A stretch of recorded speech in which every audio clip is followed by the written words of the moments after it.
नमस्कार साथियों, मैं एडवोकेट रोहित सैनी। आज अपन बात करेंगे सीआरपीसी के सेक्शन 85 के बारे में। पिछली क्लास में अपन ने देखा था सीआरपीसी का सेक्शन ही देखा था, सीआरपीसी का सेक्शन 85 देख लिया था। आज अपन देखेंगे सीआरपीसी का सेक्शन 86। तो 84 और 85 देखा था। 84 सेक्शन कहता है कि कुर्की किस प्रकार से होती है और सेक्शन 85 कहता है कि कुर्की की निर्मुक्ति। और आज अपन देखेंगे 86 क्या कहना चाह रहा है।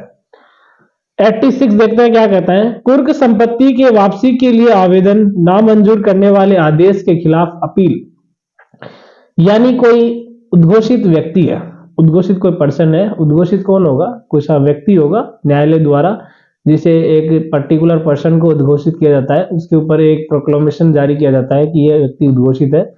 और उद्घोषित क्यों किया जाता है? वो कोर्ट ये चाहता है, कोर्ट अपने पास उसे बुलाने के लिए, सबूतों के लिए, गवाह के लिए, किसी भी काम के लिए कोर्ट उसके ऊपर प्रोक्लेमेशन जारी करता है, उद्घोषणा जारी करता है।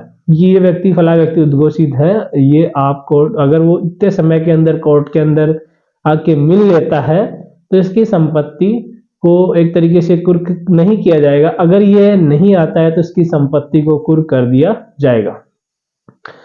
तो जिस व्यक्ति के ऊपर प्रोक्लेमेशन जारी किया गया है और बाद में उस व्यक्ति की संपत्ति क्या कर दी जाती है? कुर्क कर दी जाती है। किसके द्वारा?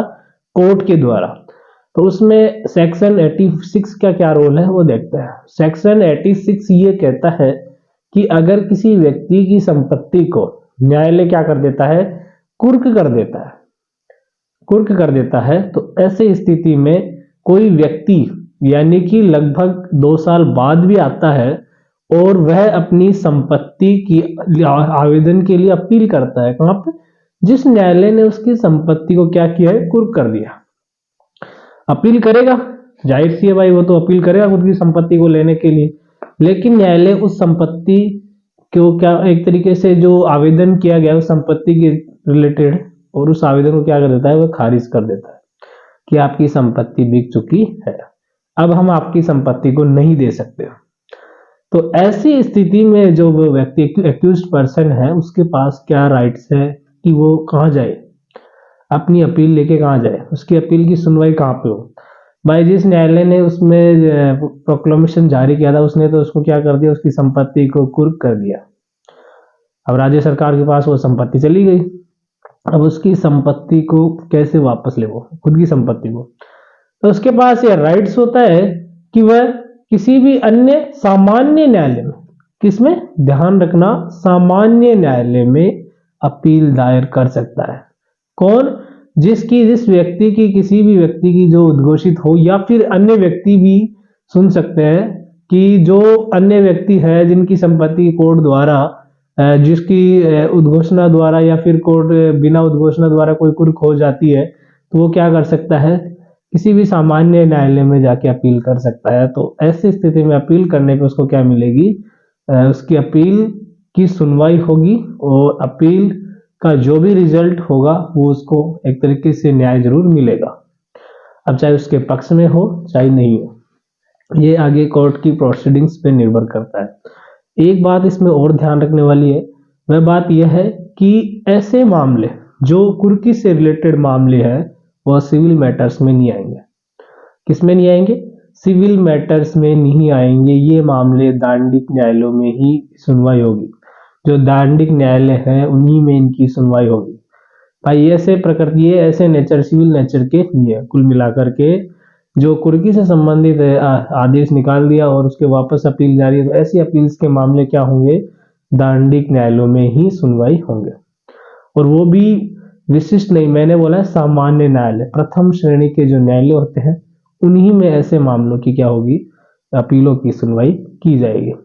तो मेरे को लगता है सेक्शन 86 सभी को समझ में आ गया, क्योंकि सेक्शन 86 में इतना ही बताया गया है कि अगर कोर्ट द्वारा कुर्क की गई संपत्ति, कुर्क कंप्लीटली एक तरीके से कुर्क की जाती है और बाद में कुछ दिनों बाद अगर कोई व्यक्ति, जिस व्यक्ति की संपत्ति कुर्क की जा रही है, वह व्यक्ति वापस आ जाता है और कोर्ट द्वारा उसे मना कर दिया जाता है कि हम आपकी संपत्ति को नहीं दे सकते, आपकी संपत्ति कुर्क हो चुकी है, तो ऐसी स्थिति में वह व्यक्ति कहाँ जाएगा, वो एक सामान्य न्यायालय में जाके अपनी अपील दायर कर सकता है और उस अपील की सुनवाई कन्फर्म उसकी सुनवाई होगी और उसको जो भी रिजल्ट्स होंगे उसको मिलेंगे, चाहे उसके पक्ष में हो चाहे नहीं हो। और दूसरी बात इस सेक्शन में यह कही गई है कि ध्यान रखने मोस्ट इंपॉर्टेंट बात यह है कि यह मामला क्या है, सिविल मैटर का नहीं है, ये एक क्रिमिनल मैटर है। दंडिक न्यायालयों में ही इसकी सुनवाई होगी। और एक बात और ध्यान रखने वाली वो बात है कि इसमें जो भी मैटर होगा दांडिक में तो हो ही रहा है, लेकिन कई बार बाई चांस इसमें एक और मोड़ आ जाता है। जैसे मान लीजिए किसी भी पर्टिकुलर पर्सन का कोई केस है, अब कुर्क हो गया, कुर्क होने के बाद लगभग 2 साल हो गई और उसकी संपत्ति क्या है, एक नाश्वर प्रकृति की है भाई, त्वरित खत्म होने वाली संपत्ति है। जैसे पशु है, जैसे कोई पशु है मरने वाला तो नहीं है, जैसे मान सकते हो सब्जी वगैरह मान लो, सब्जी है, अनाज है, जो एक ऐसे लिमिटेड टाइम के लिए ही अपन रख सकते हैं। अब जैसे मान लो गवर्नमेंट ने उसको रख लिया लगभग 2 साल 3 साल और वो संपत्ति खत्म हो गई भाई, इसका संपत्ति तो खत्म हो, अब गवर्नमेंट खत्म होने से पहले पक्का उसको बेचेगी भाई, कुछ करेगी। तो उसने क्या है कि उससे गवर्नमेंट ने उसकी संपत्ति को खत्म करके उसकी पैसे कर लिए भाई, पैसे एक तरीके से उसके पैसे बना लिए गवर्नमेंट ने। लेकिन वो डिमांड क्या कर रहा है कि मुझे तो मेरी वही संपत्ति चाहिए जो थी। अब जैसे मान लो उसको उसके पास कोई गाय भैंस थी या फिर सब्जी वगैरह थी या फिर अन्य कोई ऐसी जो पदार्थ थे जो उसके नष्ट होने वाली प्रकृति के थे, तो उनकी अगर वो डिमांड करता है तो वो नहीं मिलेगा उनको, उनकी मूल्य मिलेगी भाई, उनके जो मूल्य जो कोर्ट ने प्राप्त किया है उन संपत्ति का जो भी मूल्य हुआ है, मूल्य जितना भी टोटल हुआ है वो उनको देगा। लेकिन कोर्ट भी उतना ही देगा जितना वह उतना नहीं देगा। जैसे 1 लाख की संपत्ति है, 1 लाख थोड़ी देगा उसे, उसने मात्र जैसे मान लो कोर्ट के खर्चे हुए 1 लाख में से 20,000 कोर्ट खर्चा हो गया, कोर्ट प्रोडक्ट में जितने भी कोर्ट से जुरिडिक्शन में जितना भी खर्चा हुआ वो काट के जितना पैसा बचेगा उसको उतना ही दिया जाएगा। तो इतना ही सेक्शन 86 में बताया। Thank you so much Rocky law classes से जुड़ने के लिए। हैव अ नेक्स्ट टाइम, जल्दी मिलेंगे।